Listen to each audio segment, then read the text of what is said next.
सबसे प्रसन्नता की बात यह है कि वंदे मातरम पर चर्चा की शुरुआत भी किसी और ने नहीं, देश के यशस्वी प्रधानमंत्री नरेंद्र मोदी जी ने स्वयं की है। एक समय वो था जब शताब्दी वर्ष वंदे मातरम का था।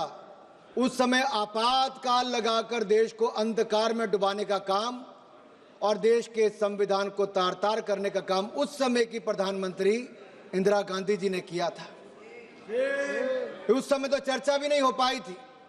आज स्वयं प्रधानमंत्री जी ने अपने भाषण में देश की जनता के सामने वंदे मातरम का इतिहास और इसके सांस्कृतिक महत्व को देश के सामने रखा है। मैं यही कहूंगा, एक तरह से आने वाली पीढ़ियों के लिए वो एक बहुत बड़ा डॉक्यूमेंट, एक प्रेरणादायक बनेगा, एक ऐसा दस्तावेज जिस पर 150 साल पुरानी जितनी हमारी घटनाएं घटी, कैसे वंदे मातरम ने देश को एकजुट करके रखा। और वंदे मातरम, माननीय सभापति जी, केवल एक गीत नहीं, ये महामंत्र है। और मैं तो आप सबके सामने कहना चाहता हूं कि वंदे मातरम कोई धार्मिक गीत नहीं है, किसी व्यक्ति, दल या किसी राज्य का गीत नहीं। वंदे मातरम राष्ट्र की आत्मा का गीत है। वंदे मातरम भारत के गौरव का गीत है। वंदे मातरम भारत की आशाओं आकांक्षाओं का सुरमई गीत है। भारतीय संस्कृति और विरासत का प्रतीक है। वंदे मातरम सिर्फ गीत नहीं बल्कि राष्ट्रीय प्रेम की रीत है और इसलिए कांग्रेस इससे भयभीत है।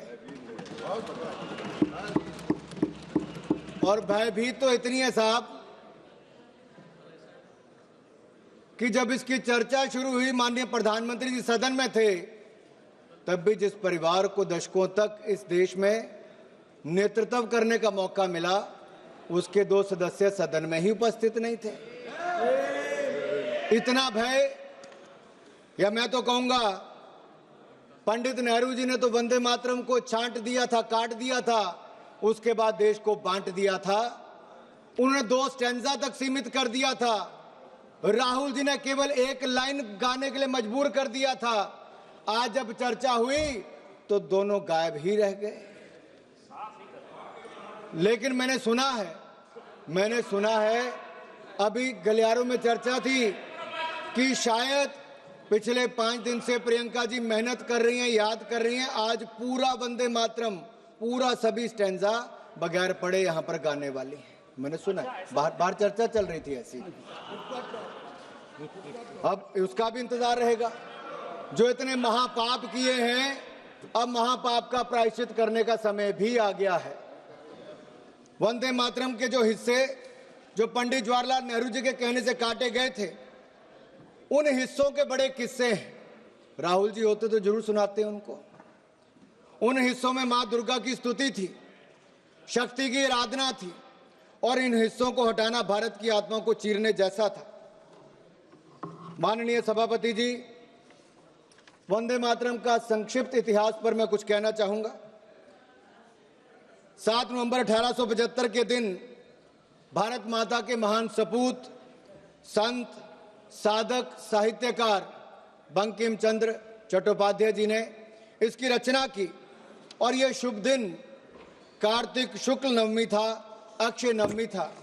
और शायद यही कारण भी है कि आज भी ये वंदे मातरम कोई कविता नहीं, भारत माता और इस महान भारत भूमि का एक समर्पित महामंत्र है और आगे आने वाले दशकों तक रहेगा।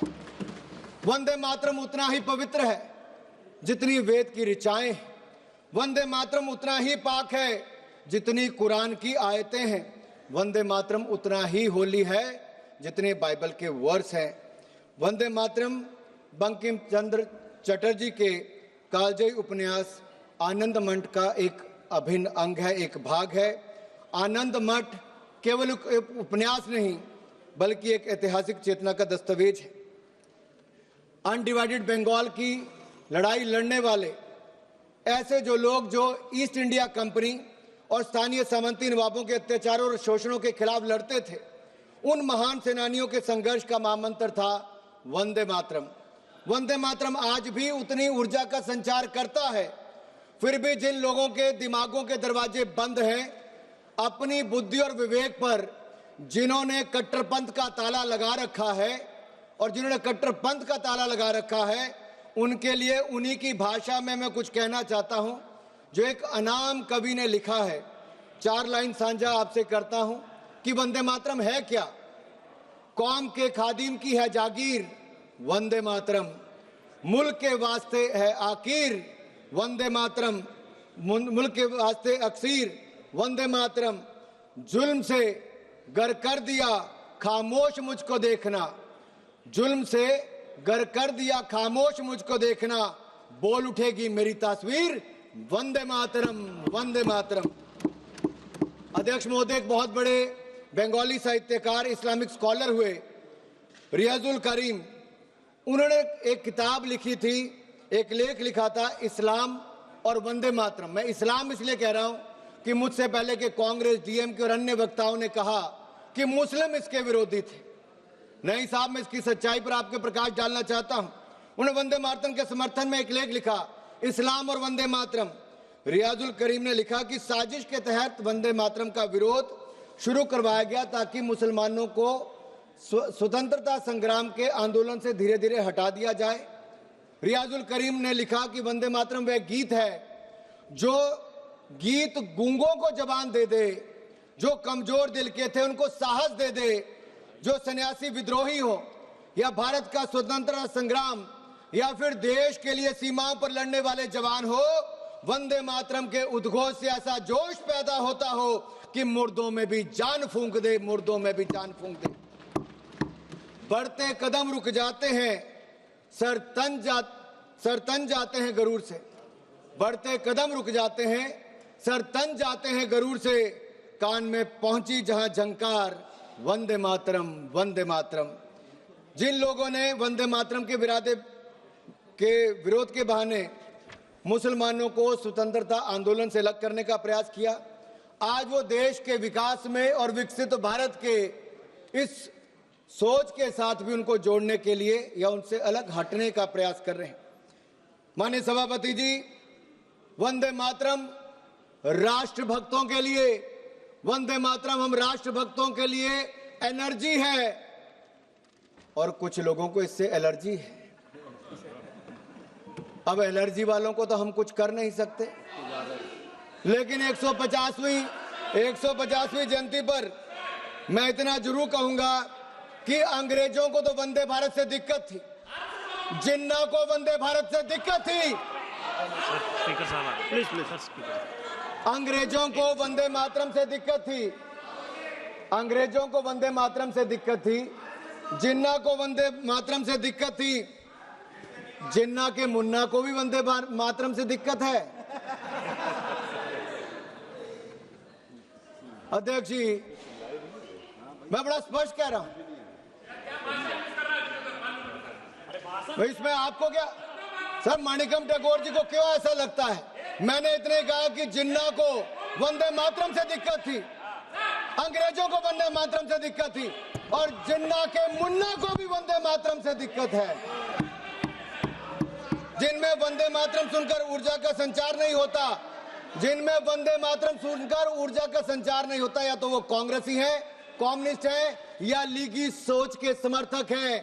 और मैं कहना चाहता हूं, कांग्रेस का समर्थक मुस्लिम लीग कर रही है, इंडियन मुस्लिम लीग कर रही कि नहीं कर रही है, और उसके समर्थन के बिना राहुल जी और प्रियंका जी शायद चुनकर भी नहीं आ पाते, इसलिए उनका समर्थन लेने की जरूरत पड़ रही है। माननीय अध्यक्ष जी, जिनको वंदे मातरम से दिक्कत है, मैं उनका इतना ही कहूंगा कि Vande Mataram is the most sacred mantra of our freedom. It is the war cry of our independence that no force on earth can silence. It is the lifeblood of our national strength and spirit. Vande Mataram is uncompromising, unsilenced, and unshaken. These twin words, Vande Mataram, has no beginning, no end. They are eternal and immortal. अध्यक्ष महोदय, वंदे मातरम का जहां एक और हम आज 150वां साल मना रहे हैं, वहां कुछ लोगों के पास इस महापाप का प्रायश्चित करने का अवसर भी है, लेकिन रेडिकल कम्युनिज्म और लीगी मानसिकता के साथ जुड़े लोग शायद इस पर सुधार ना करें, क्योंकि वंदे मातरम को उन्होंने आधार बनाया था पॉलिटिक्स ऑफ अपीसमेंट का, तुष्टिकरण की राजनीति का। उस समय वोट बैंक की राजनीति उनको भविष्य में भी दिख रही थी और आज भी दिखती है। इसलिए बांटो और राज करो की नीति तो अंग्रेजों की थी, लेकिन इनकी नीति काटो, छांटो, विवाद खड़ा करो और फिर जड़ से ही खत्म करो।